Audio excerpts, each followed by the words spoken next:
God, I remember that old commercial. Oh, here we are. We're live. Okay. Welcome back, my friends, to the show that never ends, the Environment and Transportation Committee public hearings. I am, as always, your friendly chairman, Kumar Barve. I'm joined by my even friendlier vice chairman, Dana Stein, members of my committee, and the assorted other motley crew individuals. So we're going to do all these bills in numerical order. We're going to begin with House Bill 619, which is the Prince George's County delegation, then House Bill 626, the Prince George's County delegation, House Bill 941, Delegate Wells, House Bill 967, Delegate Bridges, House Bill 1315, Delegate Frazier Hidalgo, House Bill 1329, Cecil County delegation, and finally, House Bill 1330, Delegate Ampray. So is there somebody here to present for the Prince George's County delegation? Yes, Mr. Chair. Oh, okay, that's you. Okay, take it away. For the record, Andrea Harrison here to present House Bill 619, the Prince George's County delegation bill that deals with speed monitoring systems in residential districts and school zones. Last year, we started this bill, but we were not able to complete it due to the circumstances. And so at the suggestion of the chair, we put the bill back in just as we left it last year. There was an amendment that was to come with this bill last year. So we drafted the amendment separately. So just to talk a little bit about at the end, this bill would basically allow Prince George's County to decide to put cameras in the various areas and not just in school zones, much the way or just like it is in Montgomery County.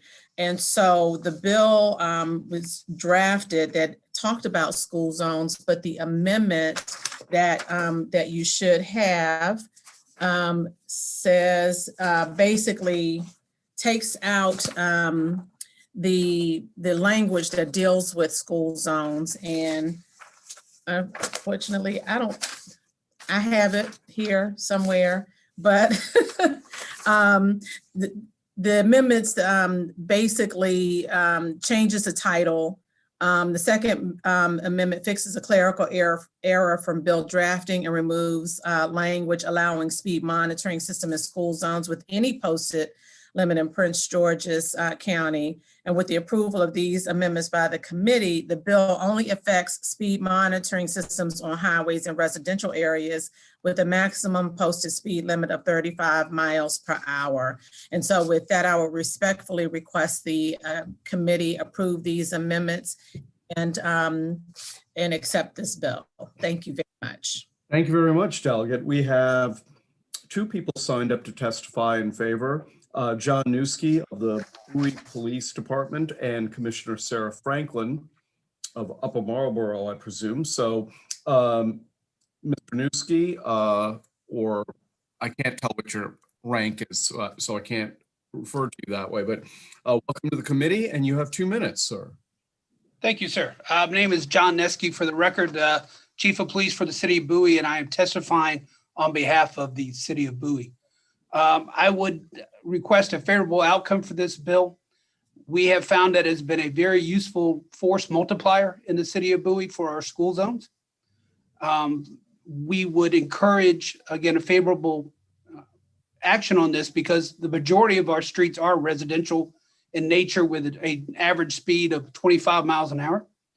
To give you some of the success stories under our current program, our first year of implementation was in 2011. And a total of 108,798 citations were issued. Just 1 year later in 2012, that total dropped to 45,770, representing a total of 63,000 fewer drivers speeding through those school zones. So a lot of people do say that, oh, it's a money grab, but our opinion is that if the program works, you're going to see citations drop. And it's going to affect those areas in a positive manner. So if you're looking at this solely as a revenue base, you're in for a bad time, because our revenue is not based upon these citations because they drop exponentially. So if you look at our 2020 totals, we were down to 16,278 citations. So from 2011 to 2020, that is an 85% drop in citations. That's an 85% drop in speeders through those designated school zones. And one of the things that we really do hear from our community is that they do want to implement cameras on their residential streets, but we are unable to because of the current legislation and the wording under school zones. So again, I would encourage a favorable recommendation for this bill. Thank you. Thank you, Chief. Now let me recognize Commissioner Sarah Franklin. Commissioner. Thank you, and thank you for this opportunity to speak on behalf of House Bill 619. I've been a town commissioner in Upper Marlboro for only 7 months, but I've been a resident for 7 years.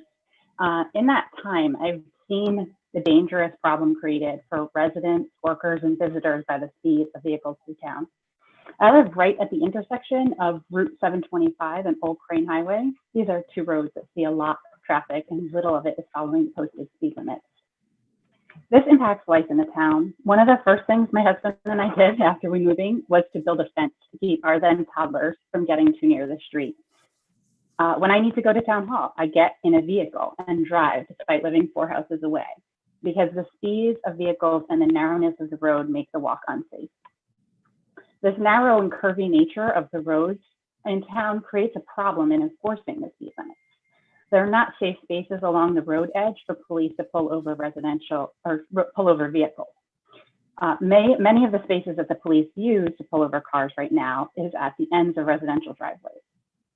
Speed cameras would provide a less disruptive as well as a safer way of enforcing speed limits. As I've mentioned, children live along these roads. In addition to those that reside on the roads, there are bus stops where more elementary age children from adjoining neighborhoods wait to be taken to school.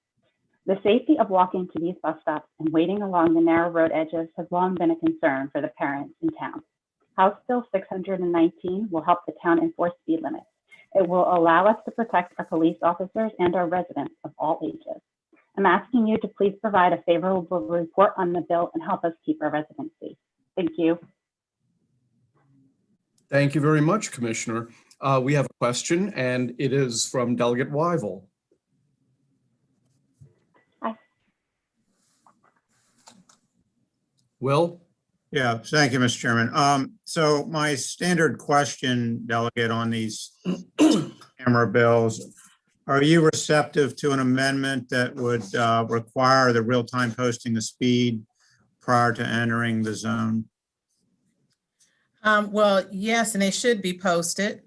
No, this is, Oh, there are the cameras that say, because the state highway has them in every work zone. So it says your speed, and then, so your speed is, 55 or whatever, posted speed is 45.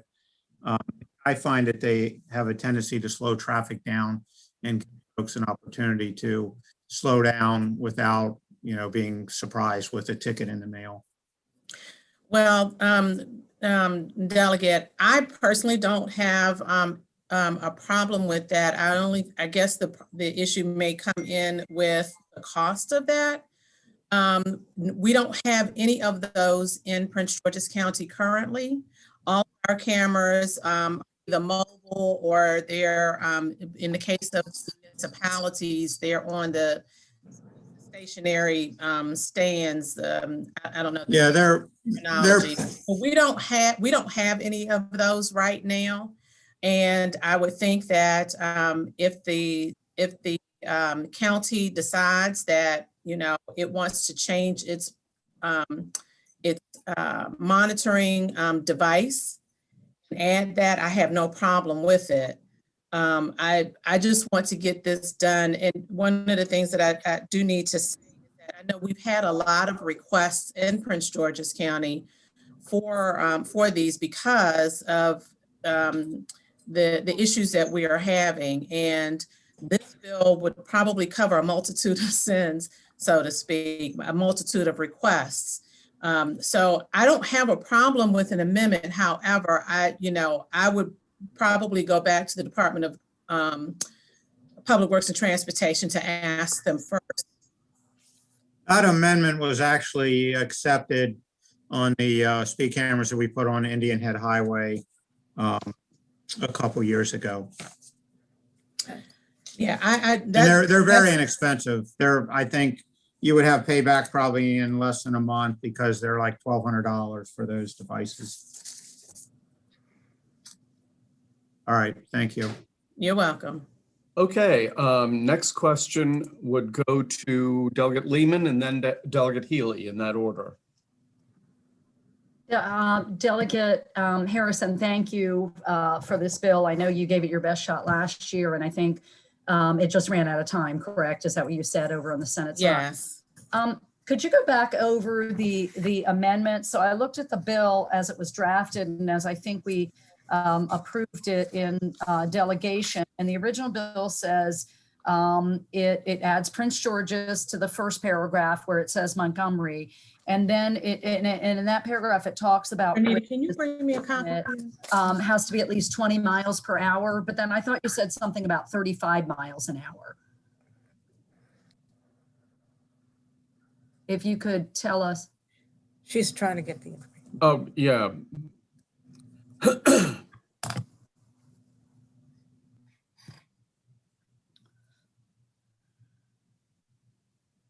I think she doesn't know she's muted. Yeah, Andrea, you need to unmute yourself. You're muted.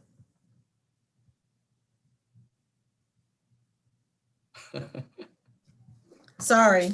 That's okay. I have so many papers on my desk.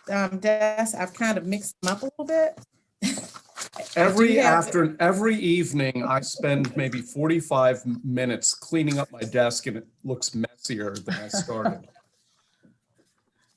Yeah, because I had it this morning and that's to make sure that that it did get over there to the committee. And here it is right here. Yes, sorry. So the amendment number 1 on page 1, lines 2 and 3, it says to strike school zones. And then amendment number 2, basically on page 2, line 14, we're striking A and striking beginning with except down through line 14. It's and it's basically all we're doing is changing the way that I did say 35 miles an hour. I think you did up front. I did say that, and Was that a boo-boo? it may have been. Okay, because the law for Montgomery says 20, it just says at least 20. Yeah, I'm So- sorry. It was a mistake. I apologize. So Okay, so we would stick, this really should just mirror what Montgomery County has, quite honest. okay, so we would stick with the minimum of 20 and there's no maximum, correct? Correct. And then it's not spelled out in the bill, but I have to believe that the processes would be similar with our Department of Public Works and our police department reviewing each request. They're not going to just start randomly putting in speed cameras wherever our residents want them to go. Exactly. Just like all of our other speed monitoring requests. Okay, thank you. Yeah. Thank you for that. Yes, absolutely. Okay, next question goes to Delegate Healy. Here we go. Thank you very much. Delegate Harrison, this also includes the municipalities in Prince George's County, right? I'm sorry, repeat the question? The bill also includes all the municipalities in Prince George's County as well, correct? That is correct. Okay. That was my only question, and I think it's a great bill, and we're just following Montgomery County's lead. So we're not setting any precedent. We're just moving forward. Yeah, and as you know, we've had some unfortunate deaths in areas.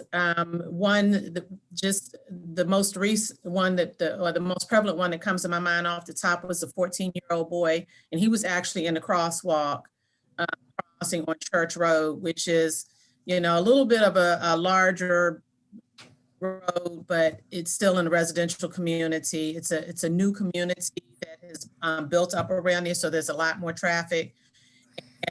The residents have actually asked for this. And so by striking school zones, putting in residential zones, making this enabling legislation for the county to do this, I think that it will satisfy a lot of our constituents and their concerns. And don't you agree that it would also eliminate us coming back year after year with a bill for a different neighborhood? Yes, I do agree. Thank you. I'm afraid to ask, how's that boy doing? Oh, I'm sorry. No, he passed away. Oh, He was sorry. killed. I'm really sorry to hear that. I hate hearing that sort of thing. Yes. Any further questions? Will, did you have your hand up a second time? Go ahead. I did, and I'm also sorry to hear about that loss. I guess my question was, there would be no effort then to make this statewide. You're only interested in Prince George's County, and when I say statewide, I'm talking about a future legislative session. I would not be pushing that one. If there is an effort by someone else to do so, then I would evaluate it personally at that time. But for right now, I am concerned about Prince George's County. We've had so many requests from our residents. I'm sure you've seen the number of bills that have just come through this committee from other members of our delegation asking for specific streets here, specific streets there. This, I believe, would eliminate that need to continue to come back asking, at least in Prince George's County. All right, thank you. Thank you. Okay, I don't see any further questions, so that ends the public hearing on House Bill 619. Thank you very much to one another. Thank you. Let's go to House Bill 626. Do we have a sponsor, Trish? Did she get the? They're still looking for her. I know all the witnesses are here, but I think you're gonna have to skip over and I'll find her. Okay. All right, we'll skip 626 and go to House Bill 941, Delegate Wells. Thank you. Mr. Chair, members of the committee, for the record, I'm Delegate Wells. I'm here to speak on House Bill 941. When it passed, will allow Baltimore City to establish the maximum speed limit on a highway under its jurisdiction while using the complete streets model. Under the current system, when constituents have complaints regarding speeding on roadways, Baltimore City must conduct a lengthy traffic study before the city can take action to adjust the speed limit. Because of the structure, Baltimore City has an overwhelming number. Could you speak up a little? I'm having Sure. difficulty hearing you. Yeah. And also, I under think current- somebody needs to mute. Go ahead. Yes. Sure. Under the current system, when constituents have complaints regarding speeding on roadways, Baltimore City must conduct a lengthy traffic study before the city can take action to adjust the speed limit. Because of the structure, Baltimore City has an overwhelming number of complaints about speed limits, which in turn has created a backlog, which leads to unhappy constituents. HB 941 will allow Baltimore City to adjust maximum speed limits based on the Complete Streets Manual, which engineers played a role in crafting. This legislation, along with the Complete Streets Manual, which will be finished before this legislation goes into effect, will be a large step towards Baltimore City achieving, becoming a Vision Zero city.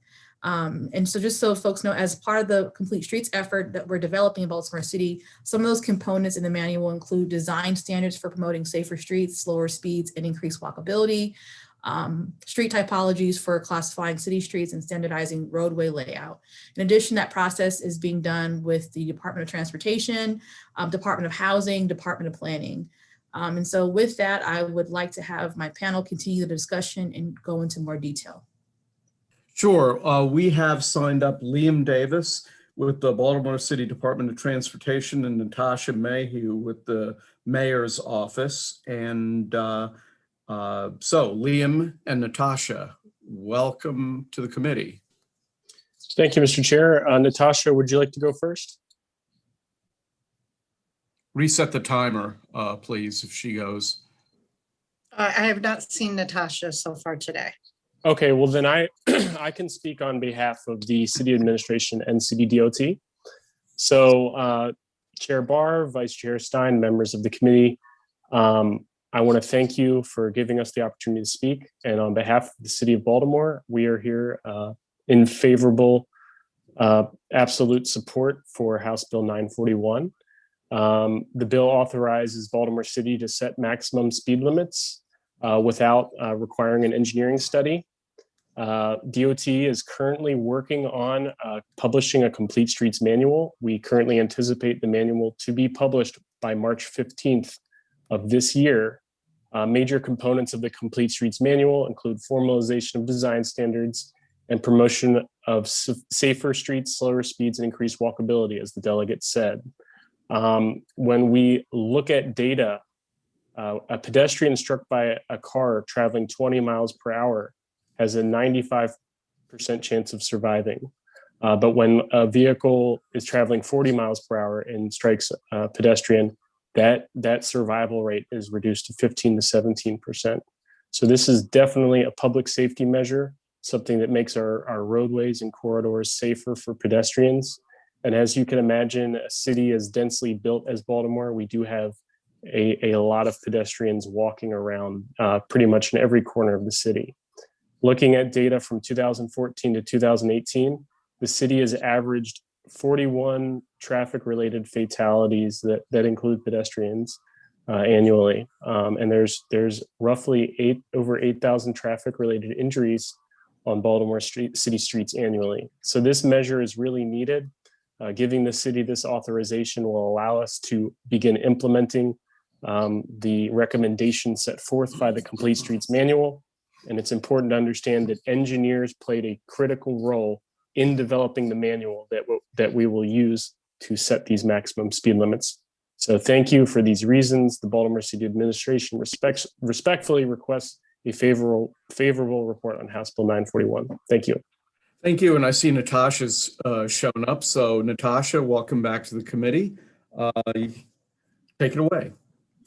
Thank you. Good afternoon, Chair, members of the committee. Natasha May here on behalf of the Mayor's Office in support of House Bill 941. I think my colleague Liam Davis did a great job of explaining all the details of the bill and why it's so important for the administration. So I'll just quickly say that you know, the administration is very much focused on promoting safer streets, slower speeds, and increased walkability. And this bill really does provide a means for the city to help achieve some of those goals and do so in alignment with the Complete Streets Manual that Mr. Davis had mentioned.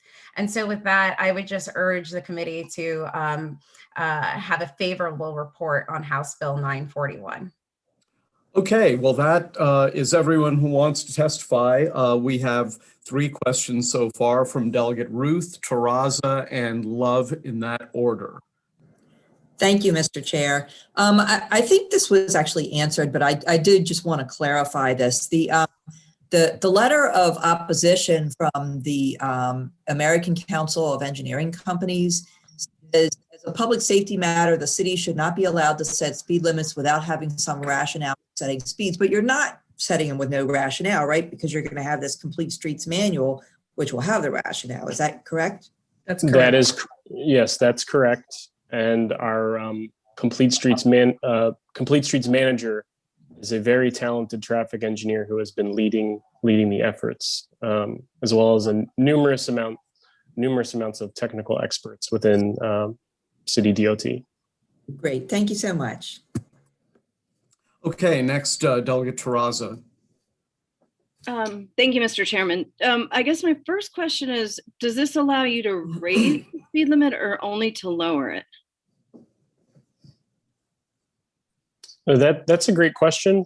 I will say that our intention here is going to be, in probably most cases, to lower the speed limits. This is, again, our focus here is on public safety and sharing the data related to the speed limit tied to the likelihood of someone surviving a crash or an impact with a vehicle. I would say it's highly unlikely that we'll use this authority to raise speed limits. Okay, but to answer her question, this would give you the authority to do both, correct? I think that that's a fair assessment. Okay. So, Yeah, go can I- ahead. well, I mean, I guess I'm a little concerned. I wonder if the sponsor or those who have asked the sponsor to put this in would consider that being amended out or only allowed to lower the speed limit and also not be able to set one on a new road, because I guess what I'm concerned about is I'm really glad that you're doing a complete street manual, but does the complete street manual evaluate the appropriate speed for safety on each road? Yes.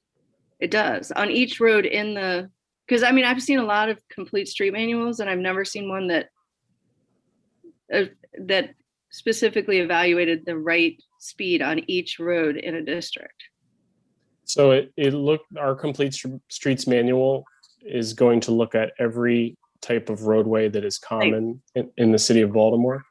So every roadway in the city will be classified under the manual.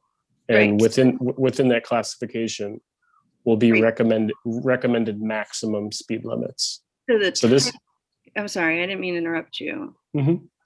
I guess I've worked a lot with complete street manuals, and I guess my concern is they're not looking at each street, they're looking at the type of street, and an engineer, and I appreciate that there's an engineer involved in the complete street manual, but they're not looking at the specific circumstances of a particular street in terms of, what's surrounding it, et cetera, just the type of street. Correct. If I may. Yeah. So I think I understand what you're saying. And so what so there still will be a process for changing the speed limit, and that process will still be unique to if someone is saying that there is an area where there is high, perhaps they think there may be a safety challenge. There's a lot of traffic and potentially fast moving traffic that could be a problem. We're still going to be required. The Department of Transportation is still going to have a process of going out and looking at it. This legislation is saying that we don't have to do the traffic studies as outlined by the state that is timely, but we are still using a process that is going to look at a specific intersection or a street. We're not going to say, okay, this street fits that typology, and then that's automatically what's going to happen. It's still, there'll be a guide to use, but we will still look at each corridor and assess what's the best thing for that corridor. Yeah, and to add to Delegate Wells's recent statement there, this will not prohibit us from conducting studies. I think really what our goal here is to look at what other cities across the country have done in terms of setting maximum speed limits on city corridors. So you have examples like Seattle and Boston that have made laws that say, unless otherwise posted, unless there's speed limit signs already posted, the maximum speed limit is 20 miles per hour or 25 miles per hour, something like that. But your main purpose is to reduce the speed. So Absolutely. Which is less concerning, but I guess I just, I'm trying to phrase it as a question, but would like to see a consideration for not allowing the raising of speed limits, because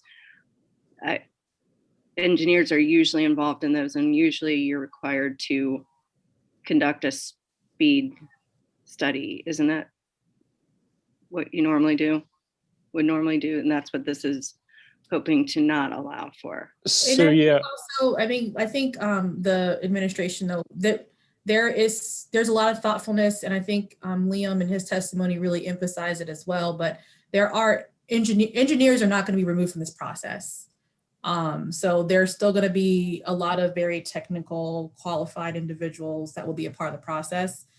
We don't intend to probably raise the speed limit, but at the same time, regardless of whether it's to raise or lower, we'll still be doing studies, and there'll still be technical experts in engineering and other sectors that will be advising this process. Okay, thank you. Okay, next question goes to Delegate Love, then Lehman, then Boyce. and then Learman, in that order.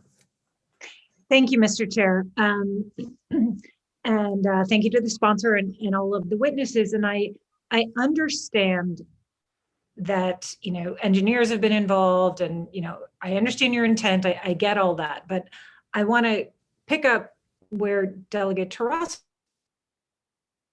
was, because your Complete Streets Manual isn't referenced in the law. So theoretically, the next administration could come in and say, you know what, we don't like this, we're throwing it out.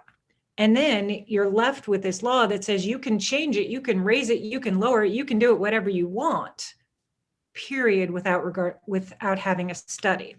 So my question, because this has to be a question, is today on the floor, we passed on second reader HB 562, which allows Montgomery County to decrease the maximum speed limit to not less than 15 miles per hour after performing an engineering and traffic investigation.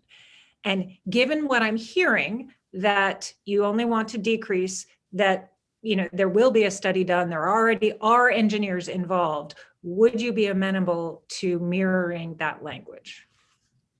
So if I may, we were aware of Montgomery County's legislation and we ran it by our team to review. The issue that our engineers had with the Montgomery County legislation is that when you look at the roads in Baltimore City and you look at the roads in Montgomery County, there are way more roads in Montgomery County that were built or designed for the automobile. Whereas in Baltimore City, a lot of our corridors and roads were built during the advent of, you know, when transportation was primarily horse and buggy. So we did take a look at it to see if there would be an opportunity to utilize that same language. But ultimately our engineers felt this was the right way to go. I'm sorry, Mr. Chair, if I may follow up. I'm not sure what the road difference has to, are you talking about the 15 mile an hour or the decrease or the study? Because there's sort of three portions that are in the Montgomery County bill that are not in your bill. So really they're looking at, and I'm going to admit I'm not an engineer myself, but when our engineers looked at it, there was the feedback that I received was that some of the language in there was not the right fit for the city. I can follow up to see exactly what that was, if that would make you a little bit more comfortable with what we're looking to do. That would be helpful, because the type of road is really, yes, there are different roads in a city, one city versus the next, but that has very little to do with whether you're raising or decreasing and the engineering study. I guess the only thing it might come into is the 15 miles an hour versus some other speed limit. But if you could do that, I would appreciate it. Thank you. Will do. Yeah, and if I may jump into that as well, you know, I haven't reviewed the specifics of that Montgomery County law, but just to piggyback on what Mr. Davis was saying, we'd be willing to look at it to see, even if it's not apples to apples in terms of the roads, conceptually what might make sense in Baltimore City along the lines of what you're saying in those three categories, even if it's not the exact same language, but we'd be willing to look into that. I would appreciate that. And if you could follow up, excuse me, on my question about the study, because the law will not reference your Complete Streets Manual, you know, that could go away. So without requiring a study, and maybe that Complete Streets Manual is the study, so it's already done. I'm just very concerned about not having a study in the law. So if you could look at that, I'd appreciate it. Yeah, let me just interject one thing. The sponsor of the Montgomery County bill represents, among other places, Tacoma Park. And some of the roads in Tacoma Park, Maryland are perilously narrow and windy and don't even appear to have been designed during the era of automobiles. I don't know if they were or weren't, but they just don't look that way to me. So I'm not sure that there's a substantial argument to be had about the differences in roads between Montgomery and the city. But in any case, Sarah, you're done, right? Okay, next is Delegate Lehman, then Learman, then Healy, in that order. Thank you, Mr. Chair, and thank you, Delegate Wells, for the bill. So I want to try to understand whether this is a unique approach to speed control using a complete street guide for an analysis. I've certainly never heard of it. Somewhere, somebody later in their testimony in passing mentioned Boston and Seattle, and I need to better understand the nexus between this complete street guide and the concern I think Delegate Terrazza raised about not taking a cookie cutter approach then to every similar type of roadway. So where does this come from? So I can start, and then I think in terms of the technical, I believe Mr. Davis could answer. But complete streets, fundamentally, it focuses on the fact that our streets are used by pedestrians, by bicyclists, also moving vehicles. And so a large part of the way that we assess the safety, or how we assess the safety of our streets or the movement on our streets, is really based upon how easily can vehicles move. And so the complete streets, that focuses on looking at how all of those parties can be moving safely together and looking at design in terms of the engineering and also in terms of speed as well. So that's fundamentally what it's focused on. Well, Delegate, thank you. I know a fair amount about complete streets. The question I'm asking is about the nexus between complete streets and setting speed limits on different streets. Correct. So I thought the point that I was making, but I guess maybe I did not do it very well. So a large part of setting speed limit is based on assessing how cars move. And the measurement is focused on cars. How are cars moving? So very little focus in design is looking at how people are moving in relation to cars. So to me, and maybe, I don't know if I'm answering it correctly, maybe Mr. Davis might be better at answering it, but currently we really measure all of it based on how are we moving vehicles, and we do not prioritize in the nexus or in the assessment how people move, right? It's always, are we moving cars fast enough, and then people are an afterthought. Okay, so I guess maybe that's helpful, but I guess maybe what I'm asking, I'll phrase a little differently. Is there a template that was used somewhere else or is being used? Someone mentioned Boston or Seattle, somewhere along the line. Is this approach, because I'm just saying I've never heard of it. I don't pretend to be an expert on, on speed, decisions about speed limits, but I've just never heard of this approach of using a complete street guide to set speed limits citywide, not just on 1 or 2 or 5 or 10 streets, but citywide, which is what I understand this. I mean, that's my understanding of what you're trying to do here. So, and if I may, Delegate, just jump in. In 2013, that's when the city of Boston published its Complete Streets Manual. And as the Delegate Wells was saying, Complete Streets is really looking at our public rights of way and trying to find the best way to utilize it for transportation that includes cars, but also includes mass transportation, includes bicycles, includes pedestrians, and a whole host of other modes. So Boston published their Complete Streets Manual in 2013.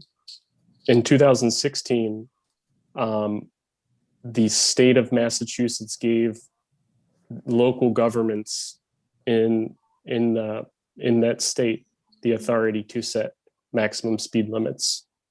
So Boston set their maximum speed limit, according to the data I have before me, to no higher than 25 miles per hour unless otherwise posted. So there's a number of local roads. The focus isn't changing every single speed limit overnight, like with one fell swoop of the pen, for lack of a better term. It's really saying for local streets, like if we have a row house street, a number of our row house local roads, they don't have speed limit signs on those very narrow, tight streets that sound like they may be similar to what Chairman Barr mentioned in, I forget the name of the community in Montgomery County right now, but Tacoma Park. So if we, depending on the recommendations of the Complete Streets Manual and depending on what type of typology that specific local road could be, the recommendation may very well be to say the maximum speed on this local road is 20 miles per hour.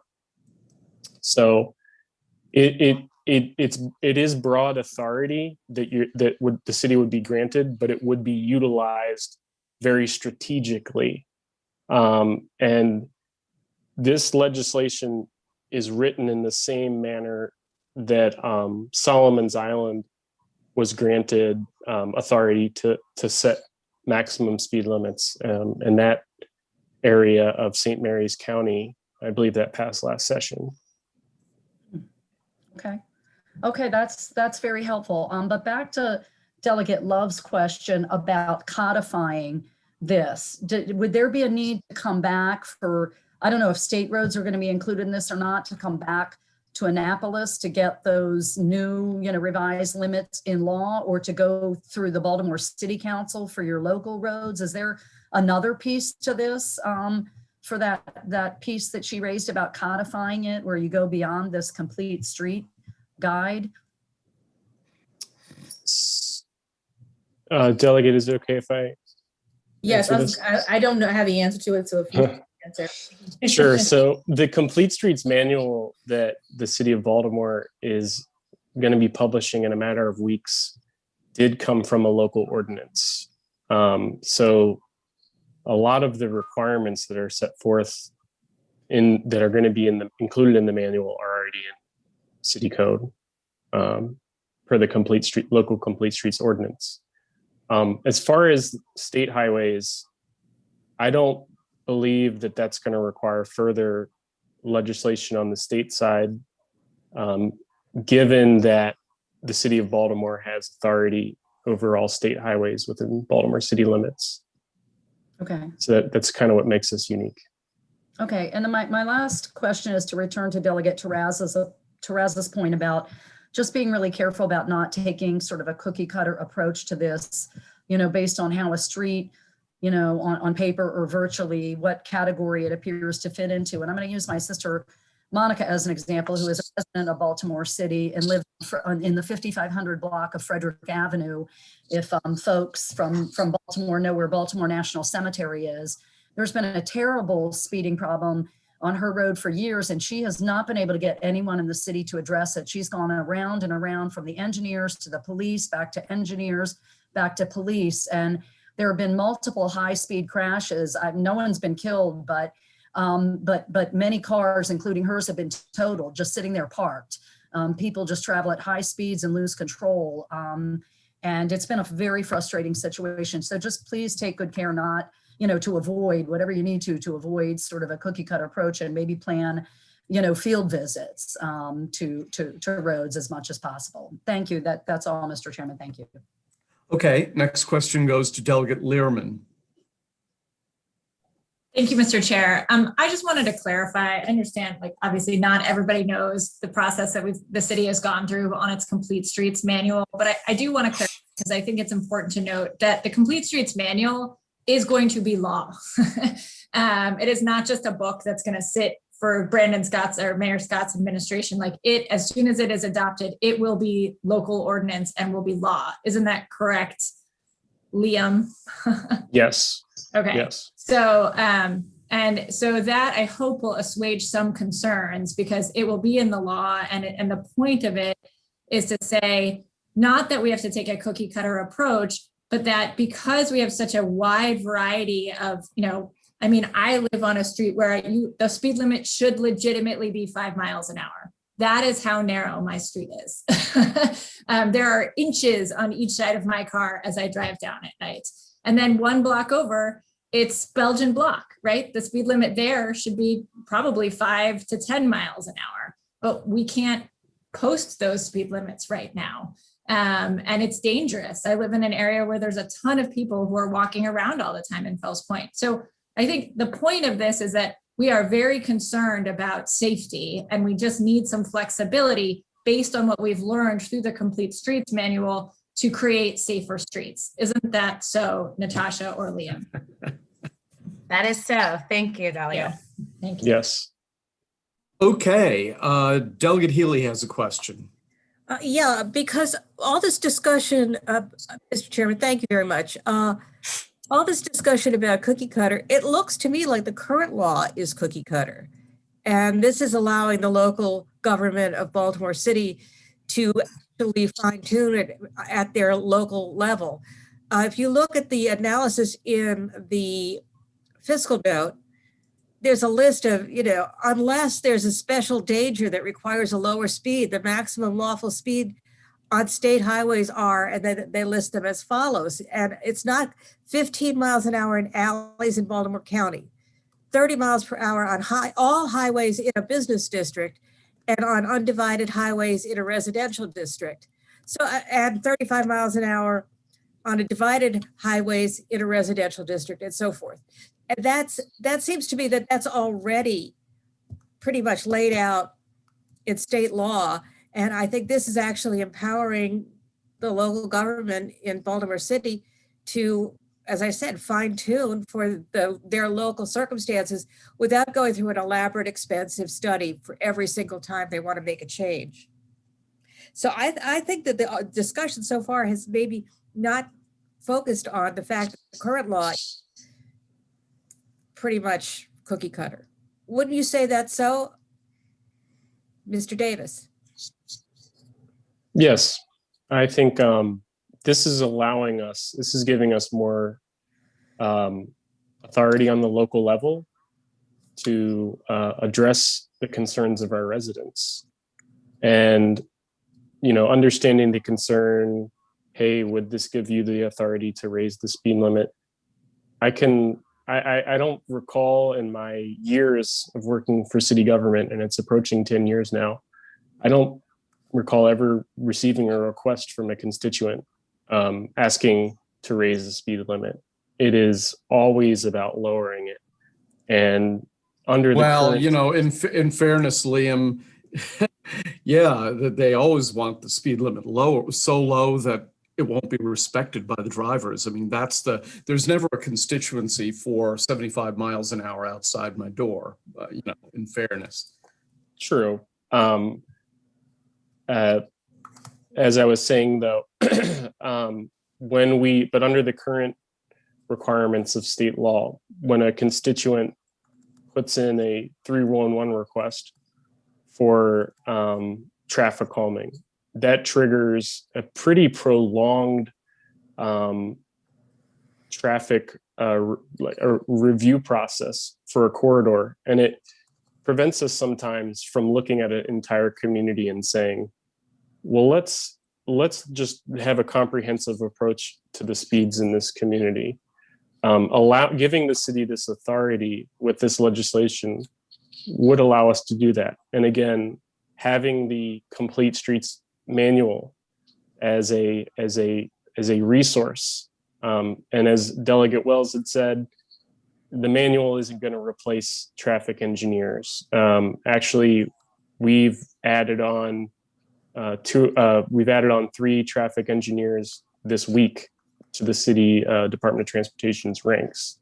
So we value the input and expertise of traffic engineers. But we do, I really, really want to be adamant in saying we do think this legislation would be absolutely critical towards us making our city roads safer for not only pedestrians, but commuters that use the city streets to come to work or travel to visit the Orioles or get groceries or what have you. It's this is a step in the right direction, no doubt. Are you done, Delegate Healy? Yes, I am. Thank you. Delegate Terraza. Yeah, I just, thank you, Mr. Chairman.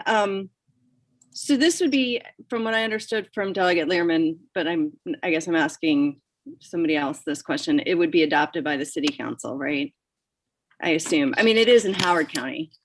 Our Complete Streets was adopted by, it's adopted by. It's Oh, it's already regulation. adopted. Yeah, it is adopted. So I want to clarify, I am still concerned about the, it'll become a question. I am still concerned about the raising of speeds, but I think that Complete Streets is incredibly important. And to the cookie cutter issue, what I'm wondering is, isn't this, because I don't want us to all be here slandering cookie cutter. What I think what Complete Streets does is allow you to adopt a local cookie cutter that works better in your area, and that works for all modes of transportation, especially bike and pedestrian. Is that correct? I think Delegate, what it does is, since we're on the cookie cutter analogy, I think it's like when during the holidays, you go and people make holiday cookies and you buy the little container that has various, gingerbread, a star, a tree, what have you. To me, that's what this is doing. It's allowing us to have a menu of options beyond the current process, which is really costly and timely, and which is instrumental to helping folks like the street that Delegate Lehrman lives on, or like the side street I have to drive every day to go to my parking. Because the states is set up more for the whole state and not necessarily for Complete Streets, which allows for all modes of transportation. Correct. So isn't that so? And that is so. So it provides a lot of benefits. I just maintain my concerns about raising without having a traffic study. And wouldn't this allow for Delegate Lehman's sister's problem to be solved faster? Because you wouldn't have to wait to be able to do a traffic study in order to reduce the speed if you knew there were a lot of problems on that street. Yes, it could allow for that. Okay, thank you. Delegate Boyce. Thank you, Chairman Barbe. So just a clarifying question, and from what I think I believe is the Complete Streets legislation that's going to pretty much pass at the city level. In order to do that, did it not need engineering and traffic investigation in order to create it?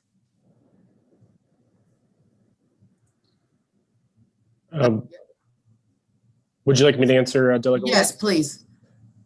Yes. So the Complete Streets manager for Baltimore City DOT is a traffic engineer. And then there's been numerous expertise, traffic engineers, civil engineers, people within our traffic division. Yeah, so I'm just kind of leading to the concern that somehow all of a sudden we're going to be putting up street speed limits or potentially increase them based on kind of what we think, not based off this kind of makes it seem like we're never going to do any traffic engineering or investigations, but we would be setting these speeds based on Complete Streets that has been engineered and investigated. Isn't that so? Yeah, I think the Complete Streets manual will be a resource for our engineers. So we get a request for traffic calming. What type of roadway typology is this? You can use it as a resource.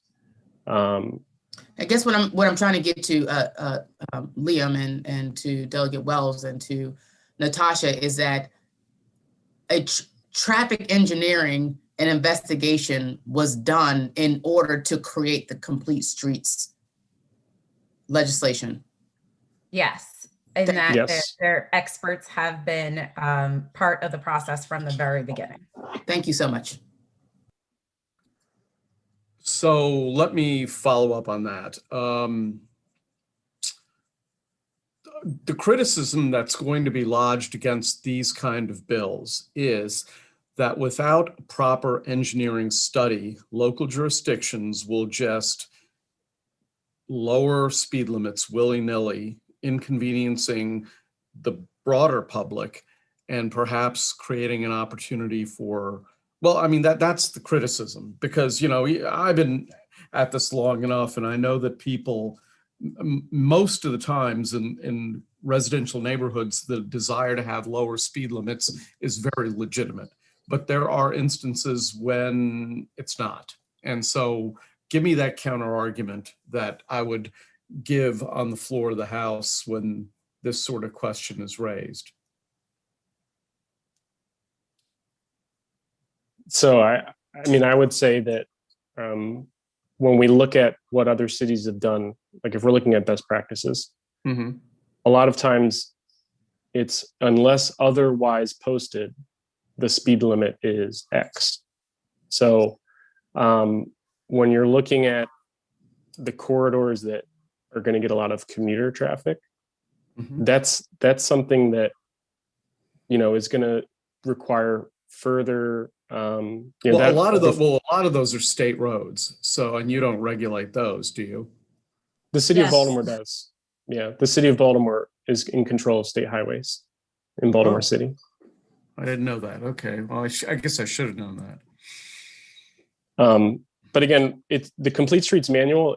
We're focusing on best practices. You know, these are national standards, and you know, I understand the concern. You know, we've certainly fielded a lot of these questions before, and we are willing to, you know, to help talk folks through this process, because it is, you know, Complete Streets in Baltimore City is a new thing, and the manual is set to be published in, you know, another week or two. So this is ongoing, but as people have said, it is in the law, it's in the local law, and there is an increased desire for city corridors to be designed not only just for cars, but for pedestrians, for transit, and for bikes. So we feel this is the right direction to go to make our roads safer.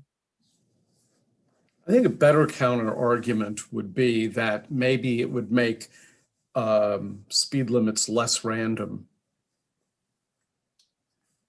I think that's fair. And I also think, you know, we'll be talking about this on the next bill that's going to be heard, a local Baltimore City bill.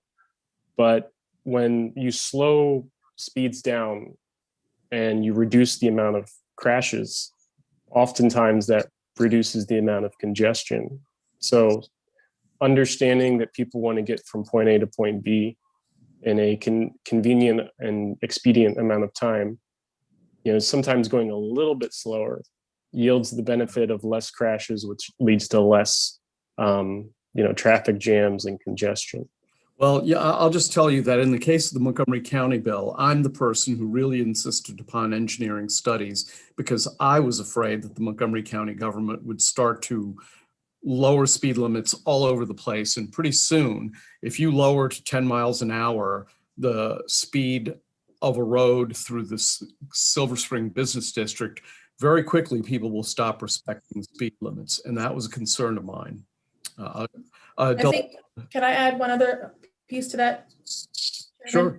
I think also though, the piece that is missing is that the equity and despair that we're facing in Baltimore, because we have a lot more pedestrians and we do have areas where we are seeing a higher crash or pedestrian crash involvement or pedestrian death rate. And so part of it is that there is, I think I take to heart all the concerns about raising the speed limit. I think that in the subcommittee process, we can hash those things out, but there is the barrier to the design to reduce speed on streets where we are resource limited and where there is data that's showing that there is a disparity in terms of death and injury is very significant. And so to me, this is one way that we would be able to address the disparities issue and make our streets safer, and also reduce some of the communities that are facing it, and they've been complaining for generations. It will give us some ability to be empowered to do that. Okay, Delegate Love has a question. Thank you, Mr. Chair. So thank you, Delegate Learman, for your question to the panel, affirming that this will be Baltimore state law or Baltimore city ordinance. I hadn't known that.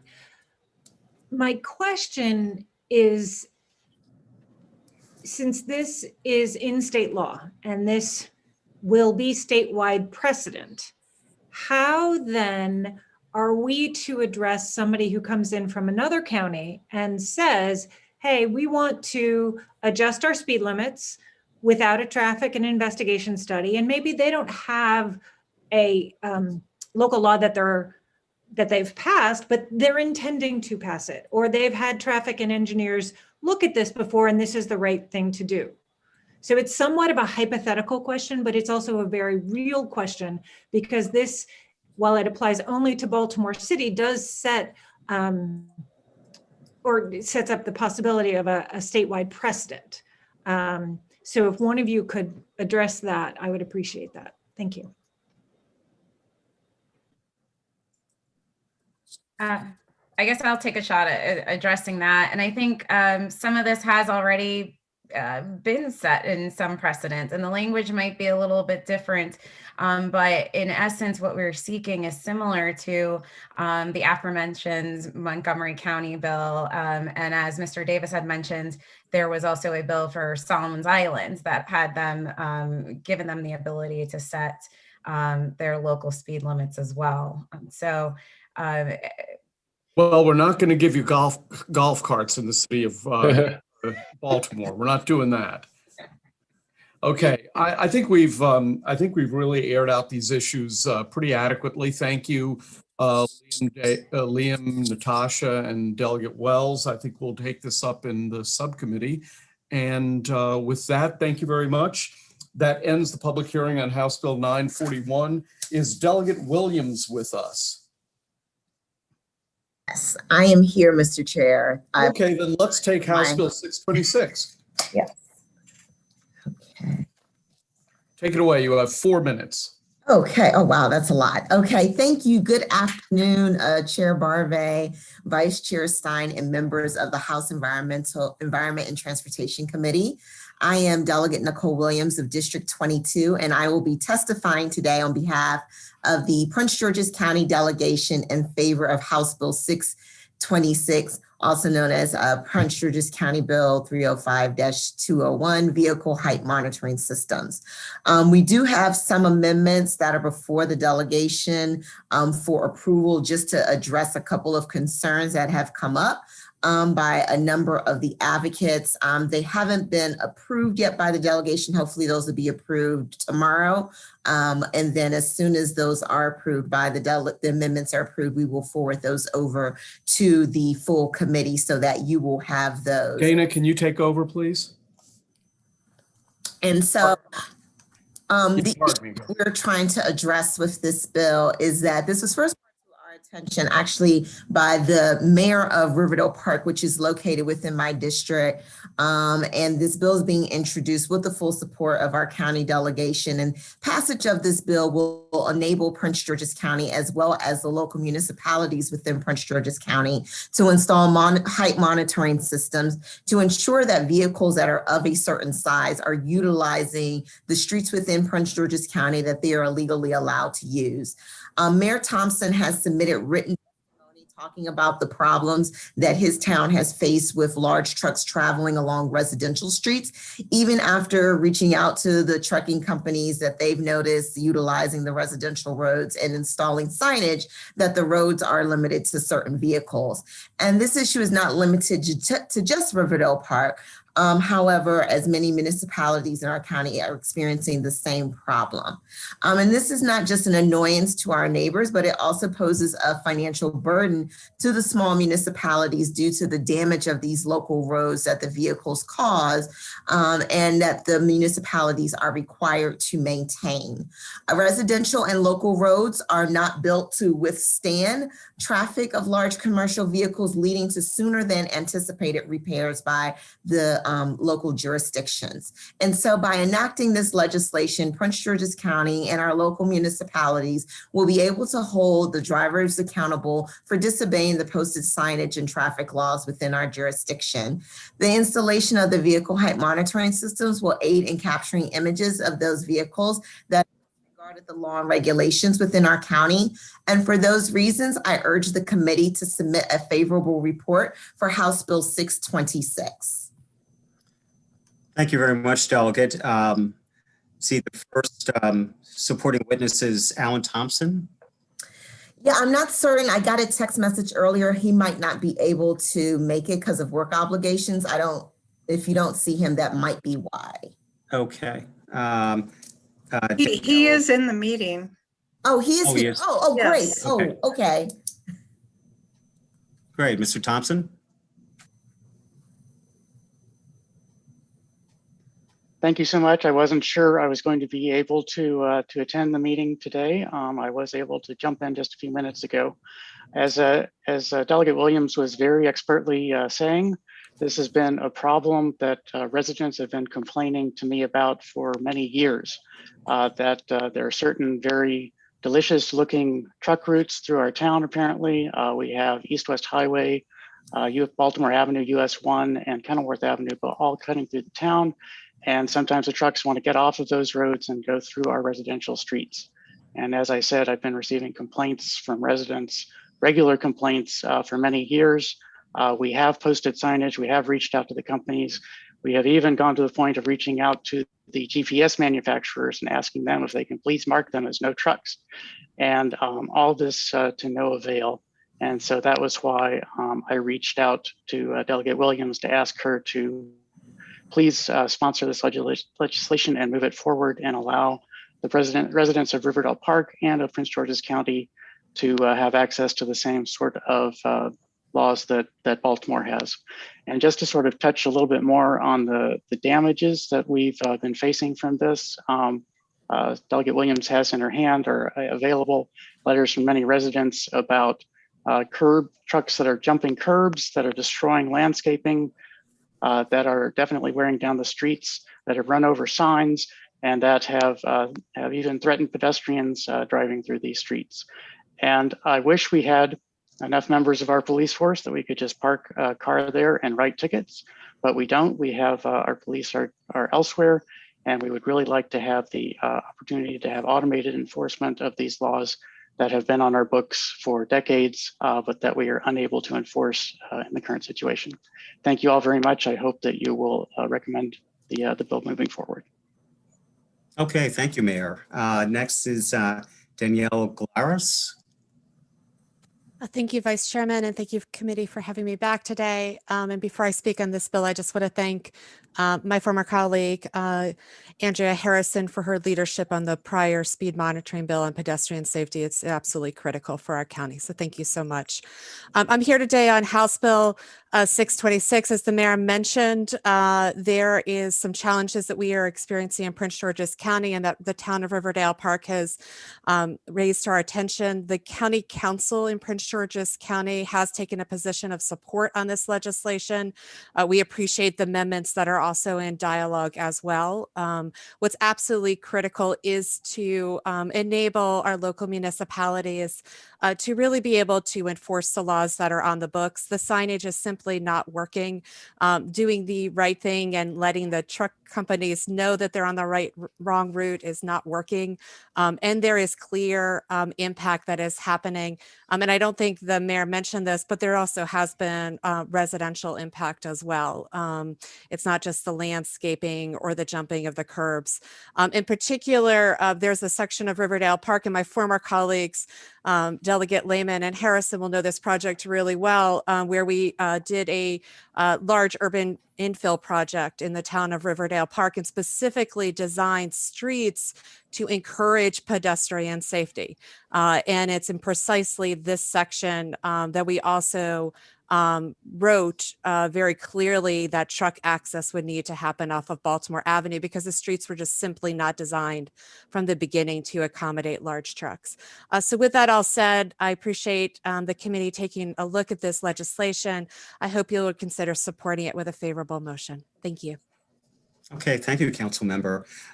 Delegate, our next witness is signed up as favorable with amendments. Why don't we hear from David Percy, and then we can take questions, if that's okay. Okay, David Percy? Yes, good afternoon, Mr. Vice Chairman, members of the committee. For the record, Davion Percy with Percy Public Affairs on behalf of the Prince George's County Municipal Association. We want to thank Delegate Williams, the Prince George's delegation, as well as the council and the county executive's office for supporting this legislation. And on behalf of the association, we thank Mayor Thompson for his advocacy on this bill as well. We're working with Delegate Williams and other stakeholders on some amendments. It's very important that we understand that in Prince George's County, we have 27 municipal corporations plus the county that's responsible for enforcing traffic laws throughout the county. So many of the amendments that we're offering are clarifying amendments so that everyone understands what the role of the county versus each municipality is, and also excuse me. And also, we want to make sure that there's a framework in place for us all to work together. In certain areas of our county, we have 4 or 5 plus municipalities right next to each other, as well as unincorporated areas. And in other areas of the county, that's not necessarily the case.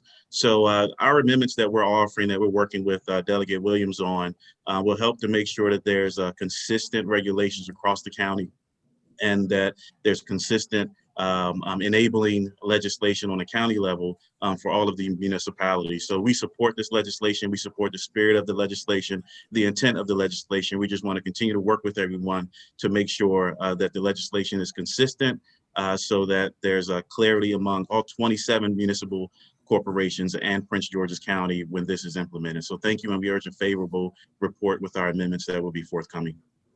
Great, thank you very much. Do you have a question from Delegate Healy?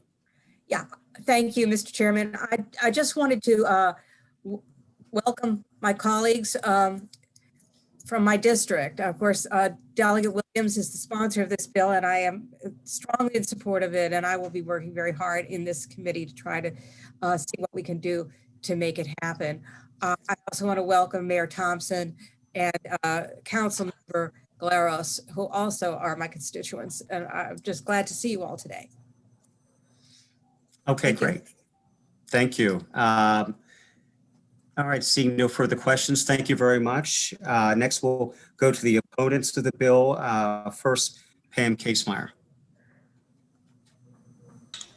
Mr. Chairman, I believe that Ms. Casemeyer had to take another bill, actually. Okay, so, all right, Mr. Campion, you want to go ahead? Yes, thank you. For the record, Louis Campion with Maryland Motor Truck Association, and we have not seen the amendments offered, although we have spoken with the sponsors about this pretty extensively.